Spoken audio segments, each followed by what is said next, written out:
Pinakilala na ni Honor ang 5G variant ni Honor X7B at ito ang Honor X7B 5G. Kung gusto nyo malaman kung ano ba ang pwede sa atin i-offer ng smartphone na to, make sure na panoorin nyo ang buong video. Ngayon, pag-usapan na natin ang specs and features niya.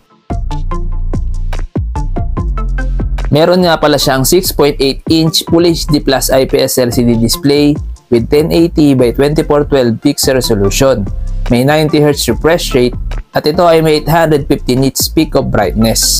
Ang Honor X7B 5G ay may operating system na Magic OS 7.2 based on Android 13 with MediaTek Dimensity 6020 7nm chipset at may Mali G57 MC2 na GPU. Ang phone na to ay may 8GB of RAM plus 8GB extended RAM with 256GB of internal storage at ito ay non-expandable. Pagdating naman sa camera niya, ang Honor X7B 5G ay may triple rear camera setup with 108MP main camera plus 2MP macro camera plus 2MP depth sensor with LED flash, HDR, and panorama at may 1080p at 30fps video recording. Meron siyang 8MP selfie camera with 1080p at 30fps video recording. Pagdating naman sa battery, meron siyang 6,000 mAh battery capacity with 35W Honor Supercharge. Meron siyang side-mounted fingerprint scanner at ito ay may dual stereo speakers with 200% volume.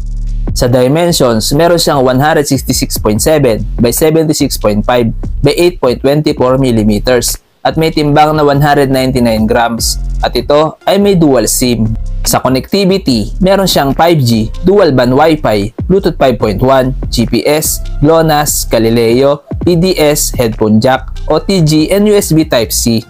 Pasensya na guys, wala pa tayo information about sa price ng Honor X7B 5G. Guys, ano masasabi nyo about sa Honor X7B 5G? Please comment down below. Hanggang dito na lang muna guys ang video na to. Huwag nyo kalimutan mag-subscribe para lagi kayong updated sa mga bago nating video. Maraming salamat!